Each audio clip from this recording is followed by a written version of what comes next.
Now at 6 and streaming on crossroadstoday.com, emergency system upgrades could affect how you contact 911 locally. The important changes ahead. Plus, the city kicks off budget talks with big spending plans, the priorities ahead. And local police share critical hot car safety tips as summer heats up. We had a couple of showers. One of them just parked itself right over the city this afternoon. We're looking for the weekend. Fewer showers and more haze. We'll be talking about that coming up in a moment.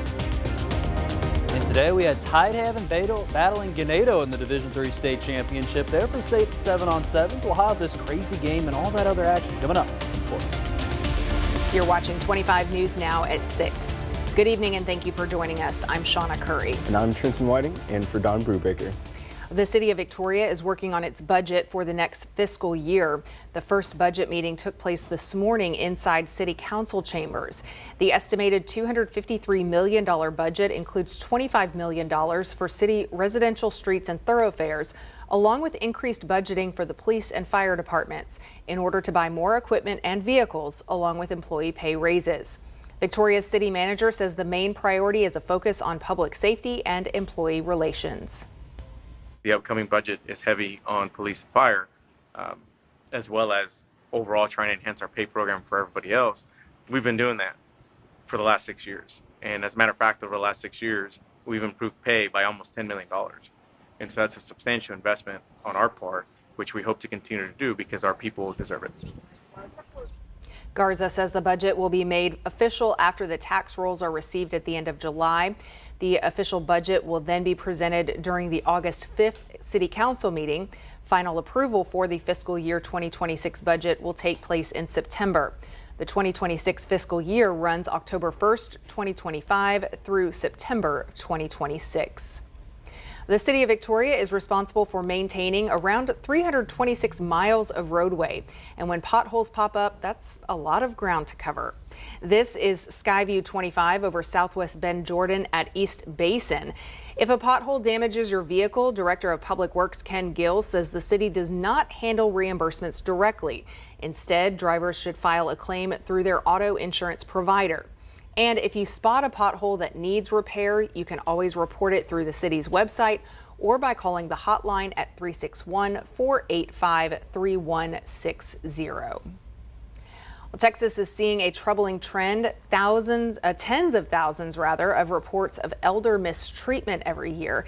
That includes physical abuse, emotional neglect, and financial exploitation. And it's happening in communities just like ours. Statewide, more than 88,000 reports of elder mistreatment are filed each year. Here in Victoria County, the Texas Department of Family and Protective Services investigated 328 cases in the past year. Most involve adults 65 and older who are especially vulnerable. Experts say it's important to know the warning signs, which are unexplained bruises or injuries, sudden changes in mood or behavior, poor hygiene, or unsafe living conditions.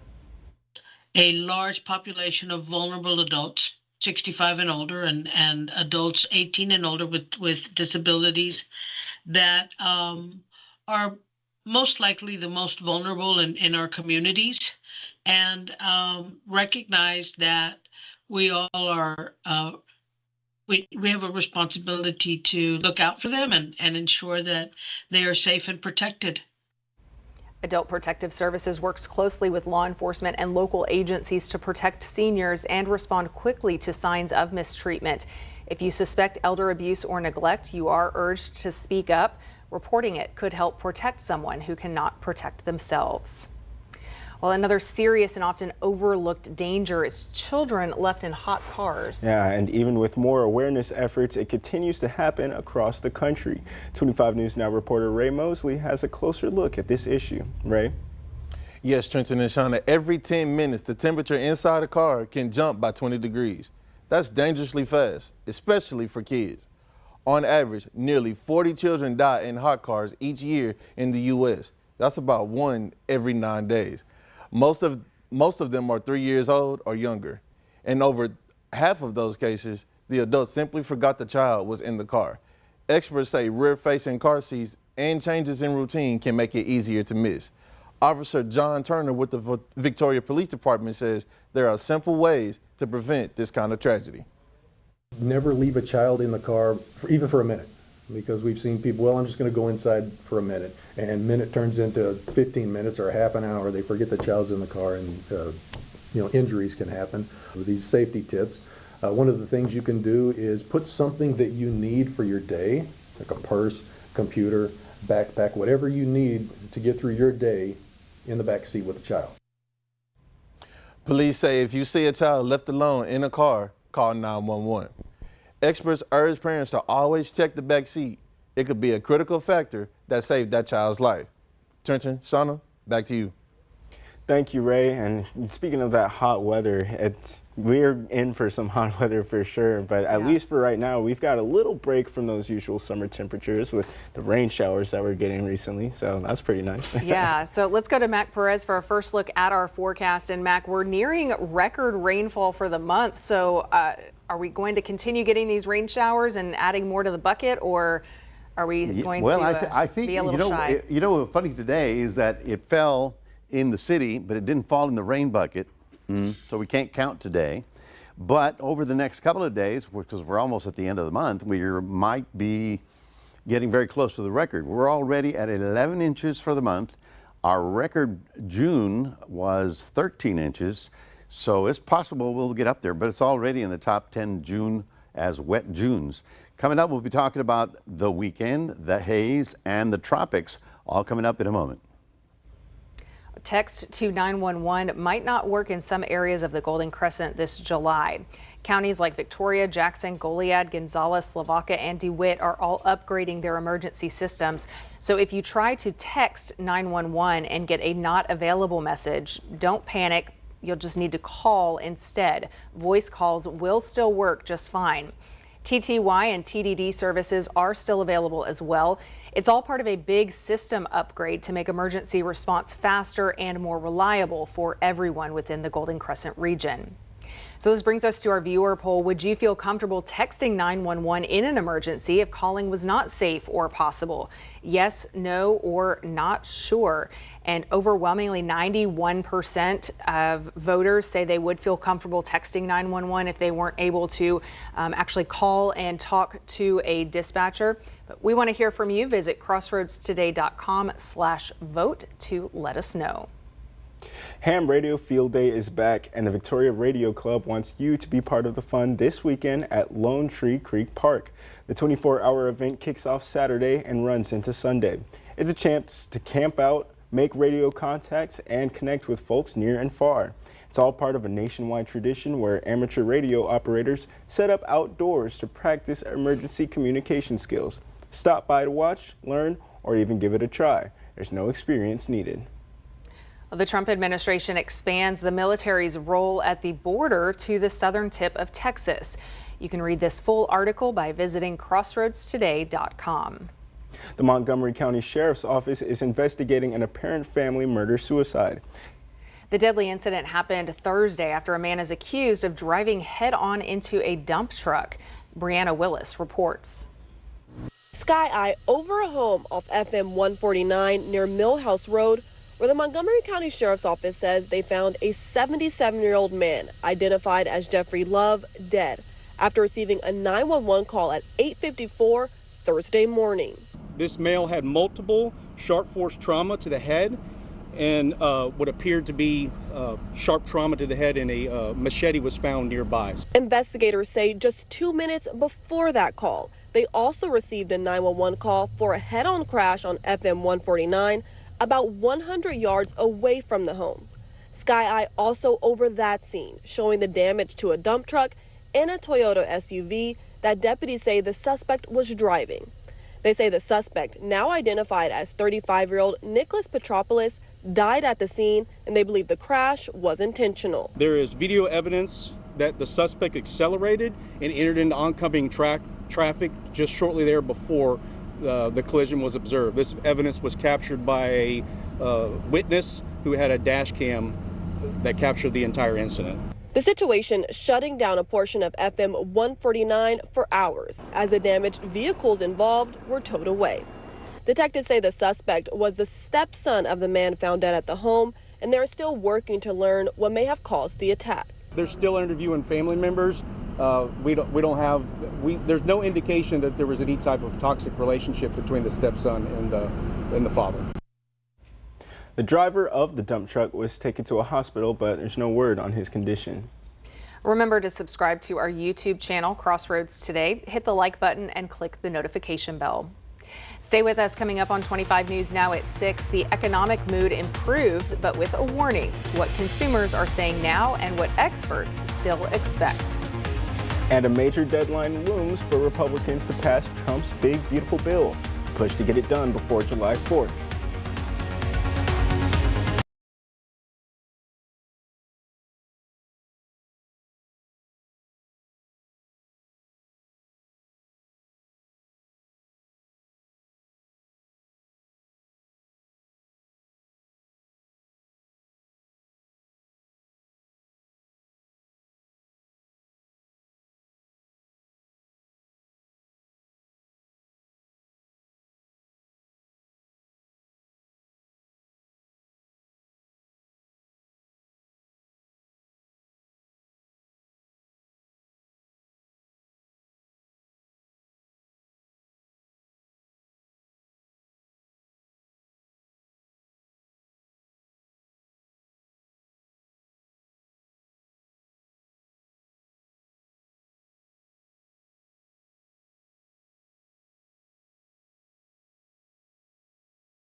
Americans feel better about the economy for now, and that's according to the University of Michigan's latest survey. Consumer sentiment climbed 16% this month. Still, sentiment has a long way to go before fully recovering. Compared to December, sentiment was down about 18% in June. The survey's director said consumers think President Donald Trump's tariffs won't be as bad as they were in the spring. However, views are still broadly consistent with an economic slowdown and an increase in inflation to come. President Trump says he is done negotiating with Canada and will soon announce new tariffs on America's closest trading partner. Trump says it's because of Canada's new digital tax service, which is set to take effect Monday. Known as DSTs, digital services taxes are a way for countries to target large online companies like Amazon, Apple, and Google. Today, Trump called it a, quote, direct and blatant attack on the U.S. Canada exports billions of dollars in goods to the U.S. The higher tariffs could spark retaliation and raise costs for both countries. Canadian officials have not yet responded. Some House Republicans say they are growing wary of pressure to pass a sweeping domestic policy plan quickly. President Trump calls it his big, beautiful bill and says he wants it signed by July 4th. Yes, and right now it's facing a delay in the Senate. That means if the chamber passes it, House members might not have much time to review it before their own potential vote. Amy Kiley reports on the time crunch. The ultimate codification of our agenda. Republicans are scrambling to pass President Donald Trump's sweeping domestic policy legislation by his self-imposed deadline. That's after the Senate parliamentarian called for revisions. GOP leaders say they hope the Senate can rework the bill and pass it this weekend. After that, it would still have to go back to the House, and Trump wants to sign it by Independence Day. We'll deliver a record tax cut, a record spending cut, a record investment in border security. Republicans are using a process called reconciliation for the bill. It allows Senate passage with a simple majority, but it's largely for budget legislation. The Senate parliamentarian says several of the bill's provisions don't qualify. One would limit a way states get Medicaid funding, called a provider tax. This would be a chance to fix it. I mean, this would be a chance for leadership to fix it and actually do something right here that's not going to hurt rural hospitals. Without using the reconciliation process, Republicans would need support from across the aisle. Democrats say they don't want to cut Medicaid and food stamps to offset trillions of dollars in tax breaks. It is morally bankrupt to ask working and middle Americans to bankroll tax breaks for billionaires at a time they're struggling to pay for groceries and rent. I'm Amy Kiley reporting. Americans pinched their pennies a little tighter last month. Consumer spending fell 0.1% in May, according to the Commerce Department. That's the first decline reported since the start of the year.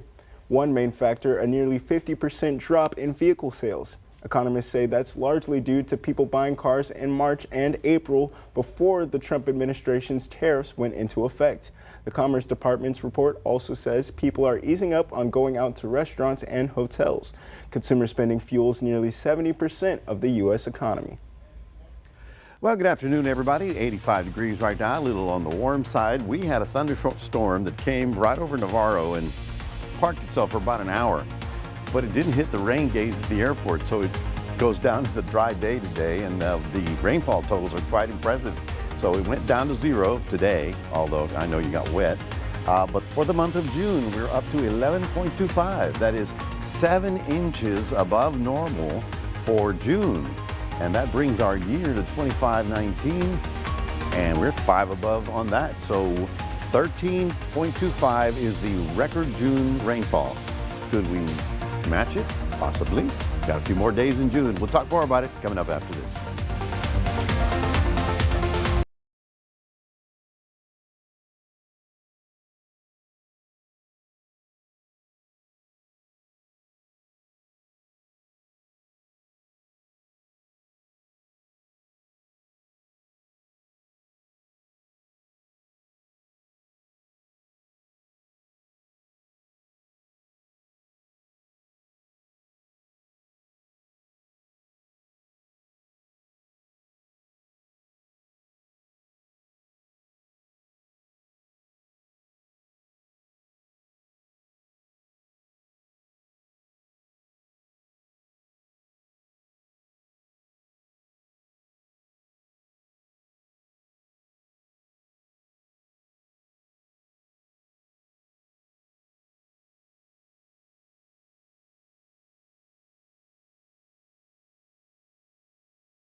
Well, good afternoon, everyone. And more showers again today.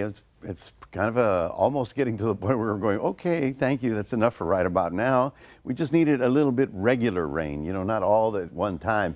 The only places that actually had rain was from Victoria on up to about Houston. You can see Corpus Christi, Brownsville, they didn't get anything today. So we were the lucky ones, all right? And the interesting part is that for the next couple of days, we're going to start seeing that Saharan dust start to move in. Now, the big heat wave on the East Coast, which we've been talking about, is beginning to collapse. And what that means is that the bubble is not there. The bubble is going to stretch out over much of southern half of the country. That means you and I are going to start getting a little bit warmer, but with the addition of that Saharan dust, we may shut down the rain chance.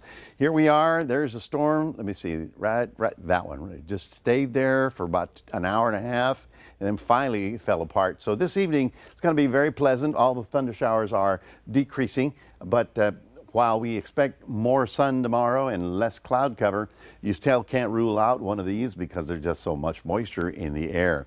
No watches and warnings for us, and that's good. Let me give you an idea of who got the most rain today. Here's the city. And so to the east of the city, all the way down, well, that would be to Da Costa, I guess, on the Port Lavaca Highway.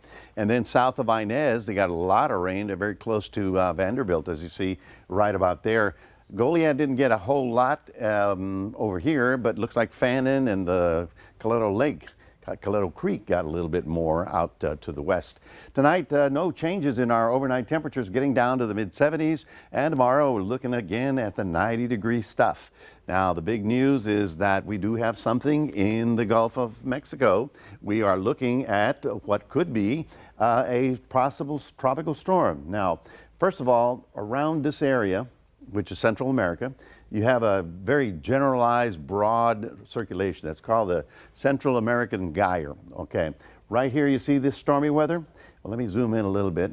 That stormy weather is going to move that way, and so right about here, it has a potential to develop. Now, that's 30% in the next 5 days. But there's a lot of questions about this. Well, first of all, only one computer model is taking it up and moving it in on land. The question is, will it stay out to sea to generate, or will it be too close to land to not be able to generate? So a lot of questions here. I wouldn't get too worried about it, but this time of the year, one ear and one eye is out on the Gulf, because if it moves, we'll be talking about it. Well, the Saharan dust will start to show up. It'll start rolling into our area probably by Sunday. You'll notice it. So the top end of the atmosphere will dry up. At the bottom end, where you and I are walking around, that still be on the humid side. Looking for more sunshine tomorrow, fewer clouds, and a high of 90 down along the coast. Inland areas, you do have a better chance of getting one of those afternoon showers, although I think it'll be even less than today. 89 is the high because of the addition of the cloud cover. Now, as I mentioned right here, beginning over the weekend, we'll start seeing that dust up in the air. A few showers are isolated in the afternoons, but overall, we're looking for more sun and more warmer weather. And that is it for your forecast for the weekend. Reminding everybody, we do have a QR code. Love for you to scan that. Put Crossroads a Day on your phone.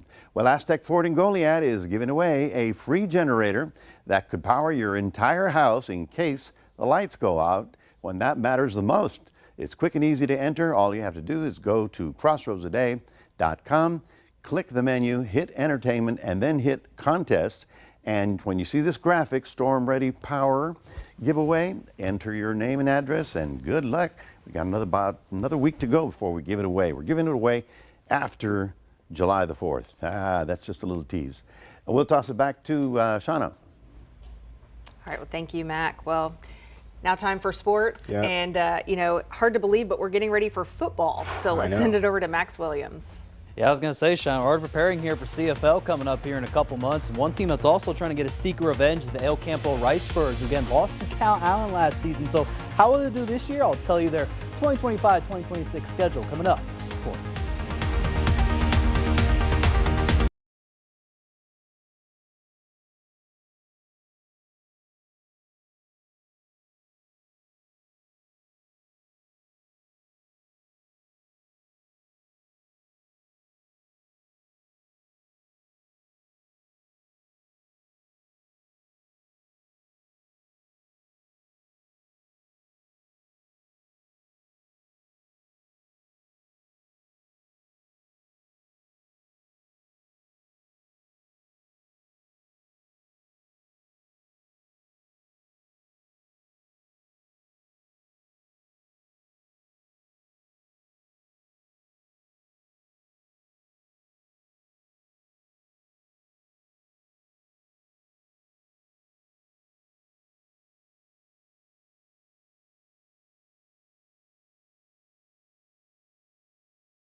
All right, Crossroads. Today we had day 2 of the state 7-on-7 tournament there that was held out there in College Station. And guess what? two teams from our Crossroads faced each other there in the Division III their state 7-on-7 championship with Ganado and Tidehaven. Both of those teams heading into that were throwing their first ever state 7-on-7 championship, but at the end of the day, Tidehaven would win it. They were won 34-21, and so for Tidehaven, they unfortunately didn't let for Ganado to win another state championship to put there on their trophy case. But again, still props up for both of those teams now for Bay City and Cuero there as well. Division II, the Black Cats made their 3 rounds deep there before losing there to Panther Creek, who would eventually win the entire tournament. But then Cuero, they lost there at Chapel Hill by 1 point there, 35-34. So later on, we'll have some interviews there from Tidehaven specifically there with head coach David Lucio and quarterback Cale Russell there for our 25 News Now Sportscast there at 10 p.m. Now, over to some real football that's going to happen here in a couple of months, right? With the football schedule reveal for El Campo Ricebirds, looking to get some revenge there from last year's Reed Bowl in the first round matchup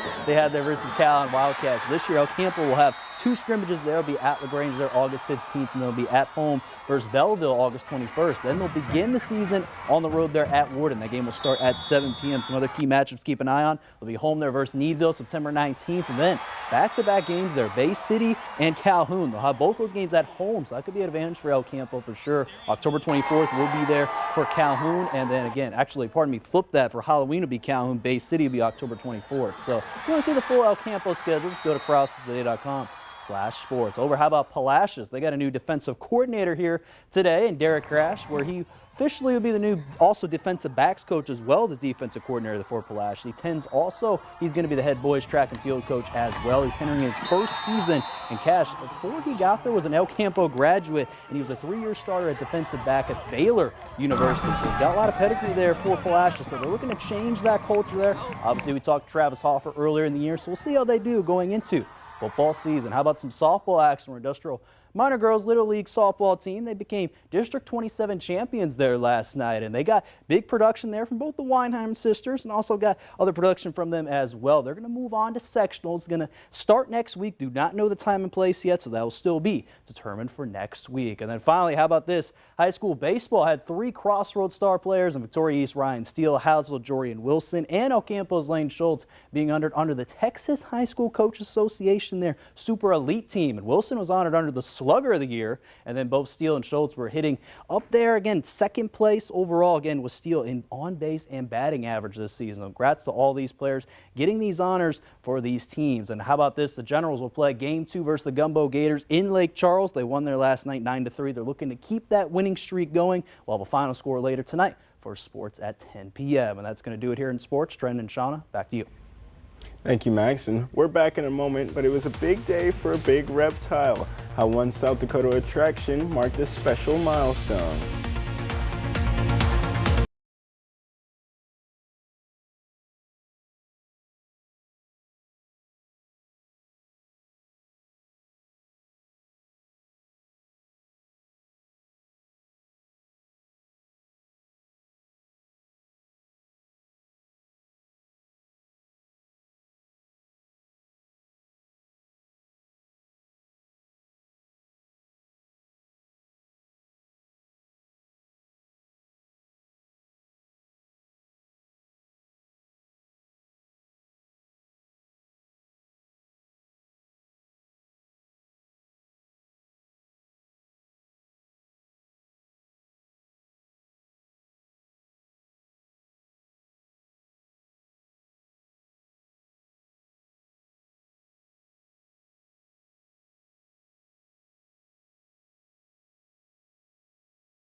Move over birthday cake. This party had watermelon. Orville the giant tortoise just turned 120 years old in South Dakota, and he's still going strong. He lives at Reptile Gardens in Rapid City, where he's been charming visitors for decades. To celebrate his big day, staff threw him a party with a red Solo Cup hat, complete with snacks, photo ops, even birthday cards from fans. But here's a fun fact. Giant tortoises like Orville can live well over 100 years old, so he has many more to celebrate. Happy birthday, Orville. Little hat too, very cute. Yes. So might need to be taking some shade though. Yeah, I'm sure he is because of the warm summer temperatures. Well, folks, a few showers are still possible as we head to the weekend, but I think you're going to see more sunshine and you're going to see that haze in the atmosphere as well. Thank you for joining us. Have a great night.